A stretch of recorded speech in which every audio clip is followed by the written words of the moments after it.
Hi, I'm Lucy and welcome to Spoiler Sessions number 1. Let's go. Wow. Hello, yes, so I'm Lucy and this is my first Spoiler Sessions video, and today, for you, I will be spoiling and hopefully for most of you it won't be a spoiler session, because I would hope this is literature that you've all consumed in your childhood at some point. Oh my word. I'm rereading Harry Potter books because I read The Cursed Child recently, which was the new release play written by, obviously by J.K. Rowling, but there are other writers. Let me just go in. So yeah, it's the new play written by J.K. Rowling and John Tiffany and Jack Thorne, Won a Gazette. Jack Thorne, Cursed Child. I don't know. I don't get most of my jokes from my own head. They're probably from stuff I've already seen.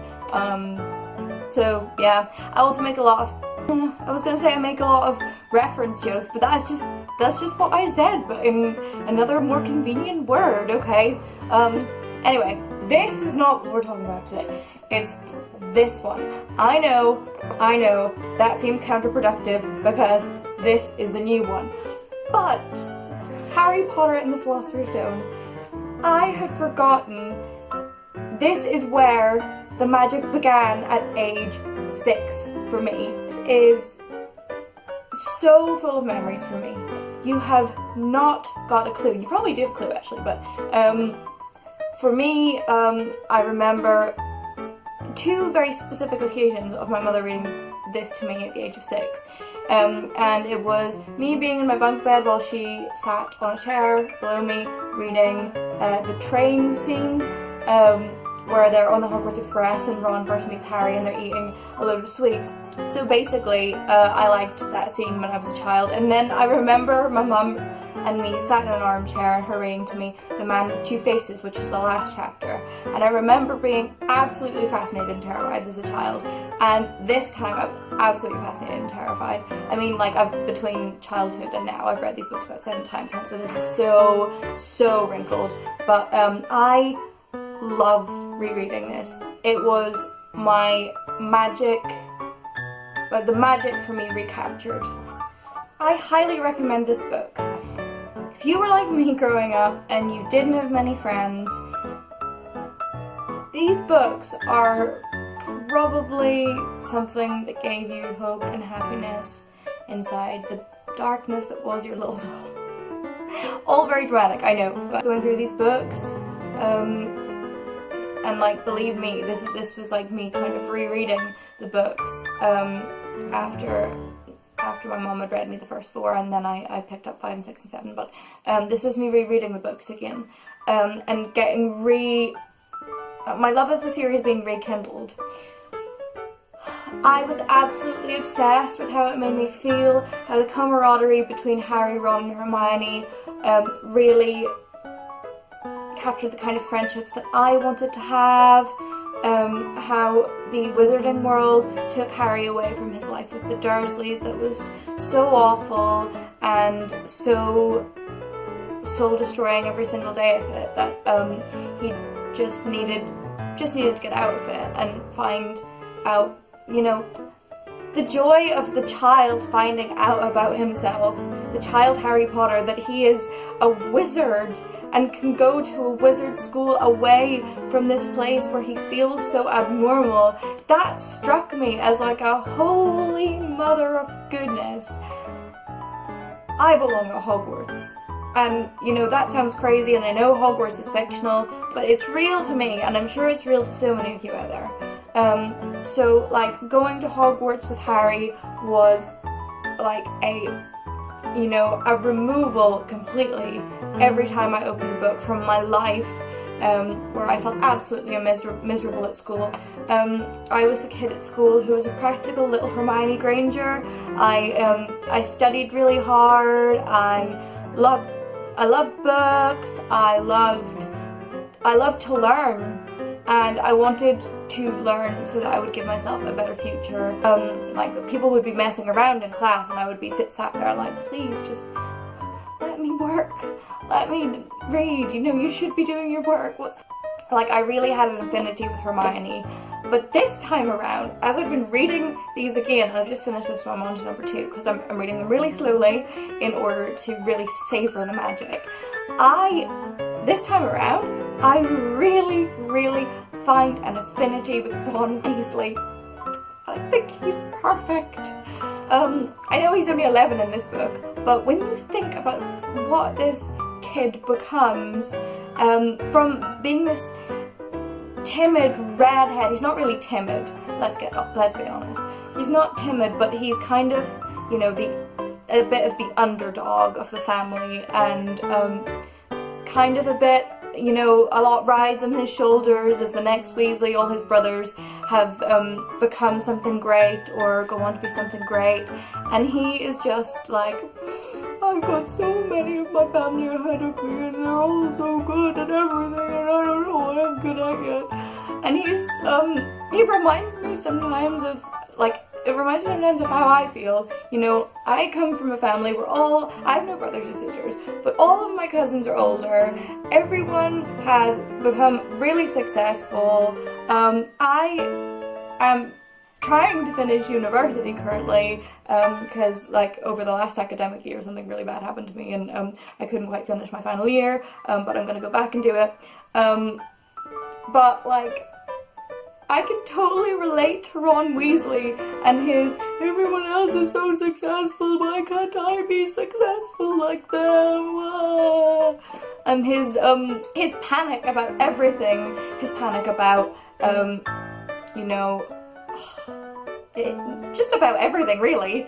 In the first book, in the first film, you don't see it as much, but then in the second film, in the second book, lol, there is so much panic all of the time. What you get here, though,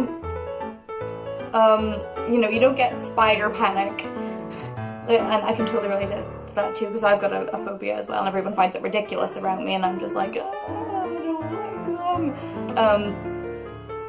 I love the scenes in this where Ron is kind of secretly hiding the fact that he's a bit jealous of Harry and of his money and of his fame instantly as he arrives at Hogwarts, and Ron's there like, oh, I've got so many people to live up to and I don't know if I can, and I don't have much money, and like, poor Ron.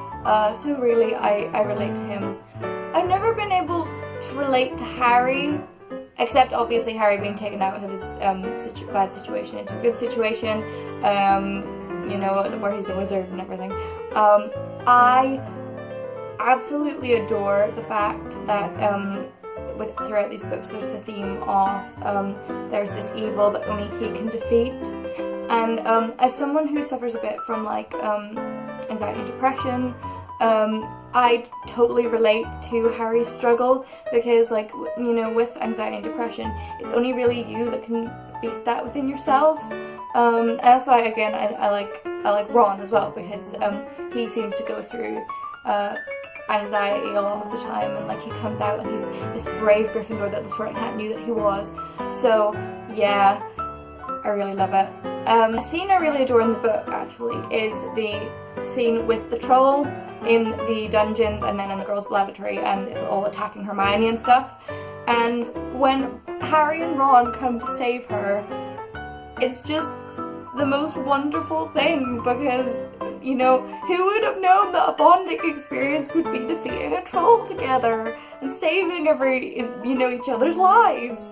You know, I don't know how that might happen in the human world, but obviously it wouldn't, because there's no trolls here. I don't know, is there trolls here? Maybe. I really, really hope that there is a wizarding world out there, and I have a secret hope that I'll still get my Hogwarts letter, even at 22.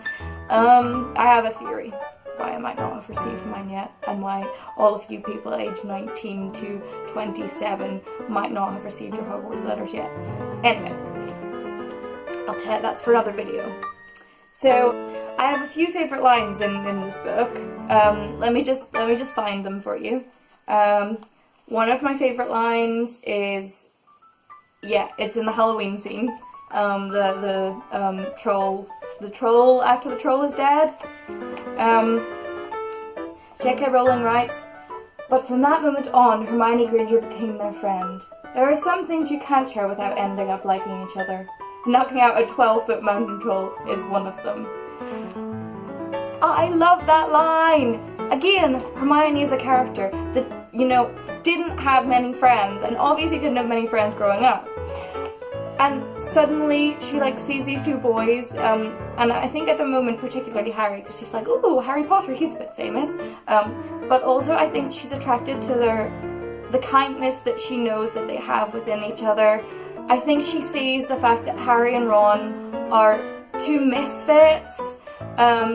Harry obviously has grown up in a Muggle world and he's no idea who he is, and he's Harry Potter, and he's either super popular or super hated throughout the books, you know, and his kind of status in that way is a bit fluctuating, and I think Hermione sees that in Harry, and that might, you know, she kind of, even though she's shit at divination, that's good, divination, she sees that and she thinks, oh, okay, well, you know, maybe Harry is a friend for me, he's a bit odd and out there. And then I think she sees it in Ron, because Ron is like the black sheep of his family, and not the black sheep, but you know what I mean, he's like, and she's probably, at the start of things, she's like, oh, you know, even though he's being a bit of a butt to me, he's really nice deep inside, I know he is, he must be if Harry's his friend, and she sees how loyal they are to each other, and she wants that.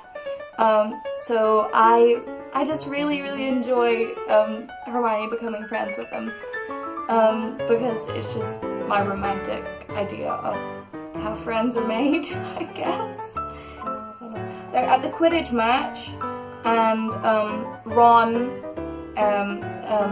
where Ron helps Neville fight Draco Malfoy. I really like that scene, because it's just after Neville has stood up to Malfoy, which is something that Ron and Harry told Neville to do. And he actually turns to Malfoy and says the thing that Harry told him, which is that he's worth 12 of Malfoy, which made me really happy, because, you know, standing up to bullies is something that I always found difficult to do, and I also relate a bit to Neville, as kind of the weakling and the underdog, and Neville is just totally, yeah, what he becomes throughout the process of these books is great. That's a spoiler for another day. So that was another line, the one where he's like, I'm worth 12 of you, Malfoy. So yeah, that's my, what did we call these videos? Spoiler session for today. I am Lucy. I will be posting new videos, spoiler sessions, every week. I haven't decided what day yet. And hopefully other videos as well. But for now, they'll mostly be spoiler sessions where I kind of talk freely about the books that I've read, and for the next while they'll probably be Harry Potter related. So, I mean, you know, who can complain about that? If you like, please subscribe down there and give me a thumbs up, and that would all be really appreciated. And yeah, thank you for tuning in to my first YouTube video. I will see you all when I see you next. Bye!